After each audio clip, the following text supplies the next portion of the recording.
ETF index mutual funds నేర్చుకుని stock మార్కెట్లో రాణించాలనుకుంటున్నారా? వెంటనే ఈ నెంబర్కి కాల్ చేయండి.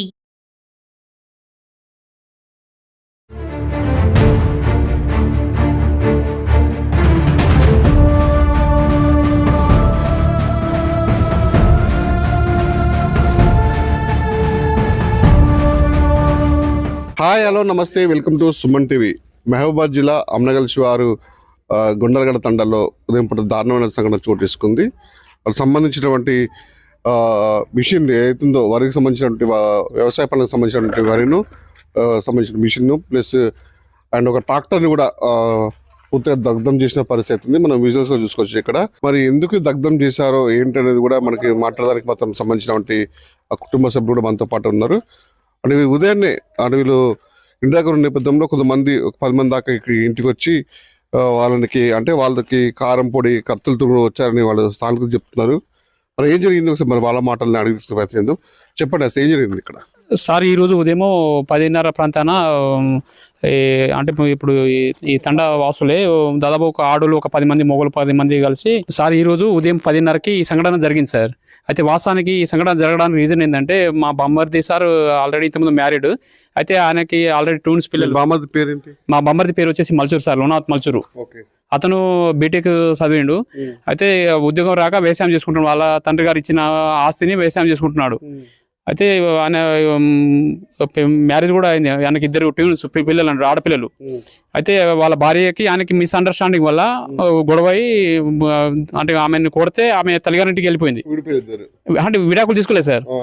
అంటే కొట్టినప్పుడు వెళ్ళిపోయింది అనమాట. వాళ్ళ తల్లిగారి ఇంటికాడనే ఉంది.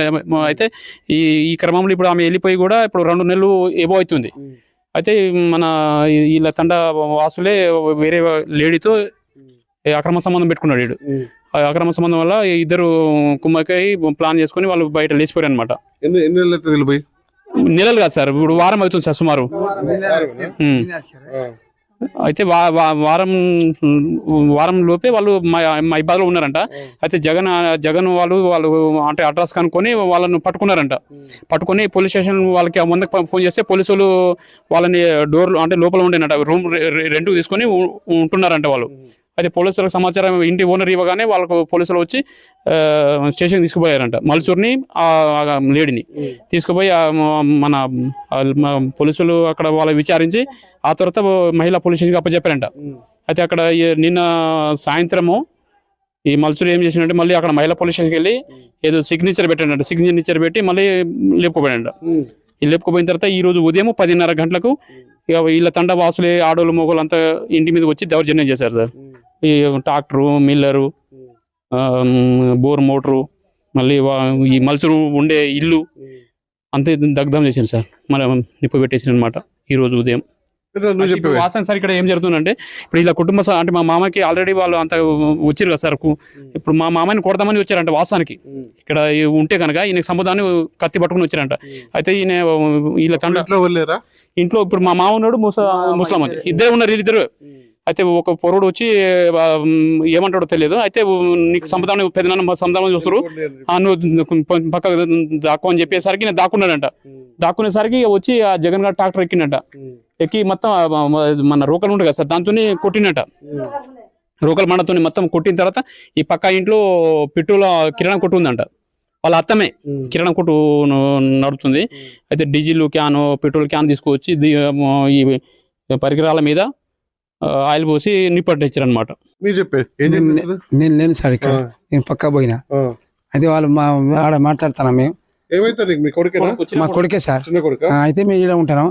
అయితే అంతా నేను ఆడ నిలబడ్డా సార్. నిలబడే వరకు గింత పోలోడు పెదానికి చంపుతారు, కారం పట్టుకున్నారు, గొడ్డలు పట్టుకున్నారు, కత్తి పట్టుకున్నారు, ఎట్లా నీకు చంపుతారని నేను పక్కా పోయినా. నేను పక్కా పోయే వరకు వాళ్ళు ఏమంటారు, నాటు పోయినా ఏమంటారు ఢమ్ ఢమ్ అంటారు. గడ్డి వేసిరు, నిప్పు అంటించారు. భయం కదా సార్. అదే నేను పక్కా పోయినా. ఇక్కడికి కలబెట్టిన తర్వాత ఆడ ఇల్లు కూలగొడతారు, మొత్తం కూలగొట్టి మొత్తం నిప్పు పెట్టిరు. ఇదే పరిస్థితి సార్. సార్ ఇప్పుడు ఆ ఇంట్లో కూడా డబ్బులు ఉండే, 2 లక్షలు వస్తువులు ఉండే. ఆ విలువైన వస్తువులు డబ్బులు దాదాపు మొన్న రీసెంట్ గానే ఒడ్లు పట్టించారంట. దాదాపు మన పుట్టి పైన పట్టించారంట. 5 బస్తాల బియ్యం ఉండే, విలువైన వస్తువులు, వాటితో పాటు డబ్బు అంతా డ్యామేజ్ అయిపోయింది సార్. కూలర్ అన్ని ఎందుకు చెప్తాలే ఏం జరిగింది అసలు? జరగాలంటే ఇప్పుడు ఈ చిన్న పిల్లగాడు వచ్చి నీకు చంపేతాడంటే మా అన్న పక్కకు పోయిండు, నేను ఈయన వెనక మొత్తుకుంటా పోయినా. మేము ఇద్దరే మా తల్లి పుట్టినా మేము ఇద్దరే. మా అన్నకు చంపేస్తాడు అని నా పానని దీన్ని నెట్టుకొని పోతాను. పోయే వరకు వాళ్ళు పెట్రోల్ జాడిను డీజిల్ జాడి పట్టుకోవచ్చి, రోకల బండ కారం పట్టుకోవచ్చి, ఇక కత్తి పట్టుకోవచ్చి, ఇక ఎవరు అడ్డం రట్టాలి వాళ్ళ ఇట్లా అందరు అట్నే చూస్తారు. ఇక మొత్తం వాళ్ళు గుంపు వచ్చి పెట్రోల్ పోసి ఇక నిప్పు తొలగించి మళ్ళీ దీన్ని పోసి దీన్ని నిప్పు తొలగించి మళ్ళీ ఒక గడ్డి మోపు ఎత్తుకొచ్చి కూడా దానికి కూడా నిప్పు అంటించారు. అంటించిన తర్వాత నేను అట్నే చూస్తాను. ఇక అక్కడికి వచ్చిర్రు మొత్తం. ఇక ఈడ మొత్తం గాలి బొగ్గు అయినప్పుడు అక్కడికి వచ్చిర్రు. ఇప్పుడు అన్నింటికి జరిగిన సంఘటనకి ఇవన్నింటికి కారణం ఏంటి? కారణం ఏంటమ్మా? కారణం అంటే ఇప్పుడు మా అల్లుడే ఈ పిల్లని జగన్ భార్య వేసుకుపోయినానే. నా భార్య అవుతుంది కదా, మరి పెద్ద మనుషులు కూర్చోబెట్టి మాట్లాడే ప్రయత్నం చేసి నిన్న మా అన్నకు పిలిచిరు పెద్ద మనుషులు. నేను కూడా పోయినా. పిలిస్తే వాళ్ళు ఏమన్నారు ఎరికైనా, మరి వాళ్ళ బిడ్డ తరపున తండ్రి వాళ్ళ తల్లి తండ్రికి బాధ్యత, నీ కొడుకు బాధ్యత నువ్వు. మరి మళ్ళీ ఏమో ఈసారుకున్నారు వాళ్ళు ఎరికైనా. అయితే సరే ఇవాళ ఒక రోజు ఆగుతాం, రేపు ఏమంటావో కనుక్కుంటా అని అన్నాను. కానీ మా అన్న నేను మా కొడుకు బాధ్యత నేను ఉన్నది అక్కడ చెప్పలే పెద్ద మనుషులు. వాళ్ళే అన్నారు నీ కొడుకు బాధ్యత ఉన్నావను అని కూడా వీళ్ళు అడగలే.